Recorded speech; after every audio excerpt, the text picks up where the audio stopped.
Hey, what's up, Easy Money fam? It's Ash, and today we are talking about, is it worth it to be an owner-operator in trucking? I've had my CDL since 2018. I've been in trucking since 2015. I've been an accountant. I've been a company driver, fleet owner, and owner-operator. The best thing about being a truck driver is the job stability and security while I organize my finances and grow my family. There's never been a time since I've been in trucking that there wasn't a lot of jobs available, so I've stuck with it. I've been responsible and irresponsible with my income. I made a lot of money and made even more mistakes behind it. I've learned from those mistakes, which helped me better plan out my execution. Here's a tip. Mentorship from a person who has exceeded your professional level multiple times over is the best investment in trucking, not your credit score. Are you at a point where you want to step into the world of owning your own truck? Or are you currently working as an owner-operator? Should you be thinking about opening your own authority or leasing your truck to a company with their authority? Both of those have their advantages. I'm going to explain from my perspective and my experience the best route I would take, but it's ultimately up to you, the person looking in the mirror. It depends on your goals, finances, your relationships, and the money in your bank account. Going from being a company driver to owning a truck is a different animal. Here are some things to consider. You are responsible for finding your own loads or hiring a decent dispatcher to help you. The average dispatcher will charge between 5 to 10% of each load. Not only that, you must know how to do your bookkeeping every week, keep a good maintenance schedule for your truck and your trailers, learn how to or have experience with sales and negotiating contracted loads with shippers and brokers. Keep track of your IFTA payments, business licenses, registrations, and your taxes, all while maintaining your personal life relationships. Being an owner requires discipline and balance. You can make a lot of money, but that money has to be managed, saved, and invested correctly to stay afloat. From my experience, everybody coming this thinking that they're gonna be a millionaire, but how can you manage that money today to have the money to become a millionaire tomorrow?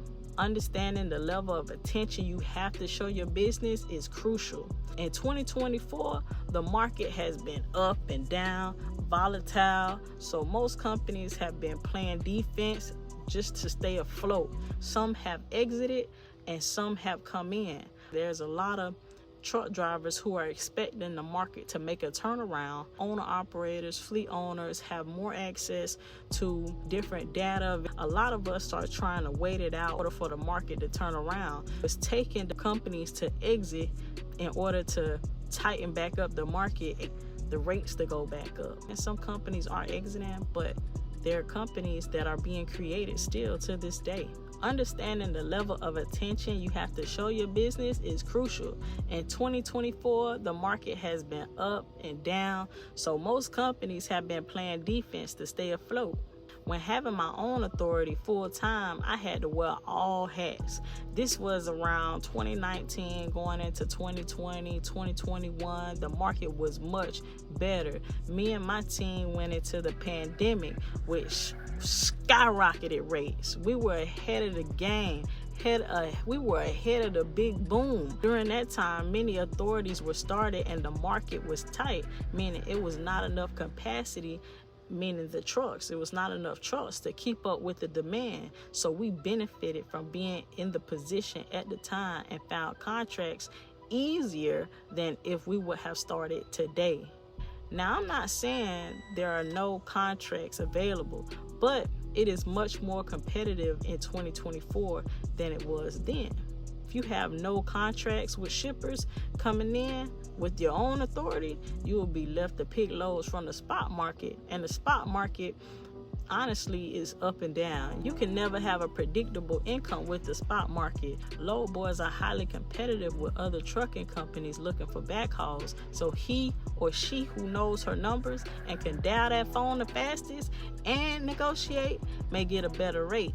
on that load. In order to have some control during this volatility, I would consider becoming an independent contractor. That could be one of your best options for growing your new trucking company steadily in this market. The best option would be to find a brokerage company with their own authority and no trucks. Here's some reasons why. Number one, finding a brokerage company is smart because their number one goal is sales and marketing to keep their shippers and attract new shippers. They do that work for you. Number two, a brokerage is focused on keeping their brokerage authority clean with less claims to stay attractive to the shippers, to the owner-operators, and freight agents. Nobody wants to pull freight for a company who has a poor CSA score or a poor authority report. Nobody wants to book loads for a company who doesn't have a great reputation with the DOT. No shipper wants to give a company loads that won't get their freight moved safely from one place to another. Consider that. A brokerage, they have to keep their authority clean. That's their job. Number three, these companies have an authority with no company-owned trucks. They're not asset-based. So your truck isn't competing with their company drivers to get loads, and you're not competing to grow with the brokerage company itself.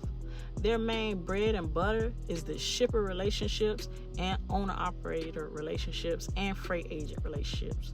Number four, in the volatile market, you want to partner with a company that has strong shipper relationships and bidding power. The more trucks in that company's pipeline, the better bids, and less likely that company will be outbid by a competitor. So the size of the brokerage company matters. Brokerages that I've experienced have kept their rates more consistent than the spot market because they have existing contracts. Rates are locked in. Rates can be good rates, for example, $4 a mile, and spot market can fluctuate up and down, maybe exceeding $4 a mile or drop way below $4 a mile to $2 a mile, which can fluctuate your income and create a problem with your business or your household income. These are important factors to weigh when choosing to be an owner-operator. All right, so enough of the operation side. Let's talk about the truck buying side. The current truck market for purchasing is in the buyer's market. The pricing is much lower, making the barrier of entry easier. So keep that in mind. Don't fall for predatory lease purchase agreements. Lease purchases aren't a good investment. The FMCSA is currently investigating the lease purchase practices, and I don't recommend that at all. I recommend buying a pre-owned semi-truck, $50K or less, preferably $30K or less for a 2016 or newer. The parts for whatever truck you buy, make sure those parts are easily found on the road or at truck stops. The three most popular brands are Freightliner number 1, number 2 Volvo, and number 3 Kenworth. Buying an automatic will make it easy to find a driver quickly if you decide to grow your company one day. Purchasing a manual will make it easier to fix and less costly to fix because certain parts like a transmission could be even more cost effective. You can find trucks for a good deal at dealerships and at auctions in 2024. RB auctions are really good if you decide to purchase there. Purchase a truck that was fleet maintained. They tend to be in much better condition. Also, RB offers financing, but I don't recommend financing. I recommend you purchase it cash. Also, click the link in the description. I have a course on how to purchase a truck from an auction.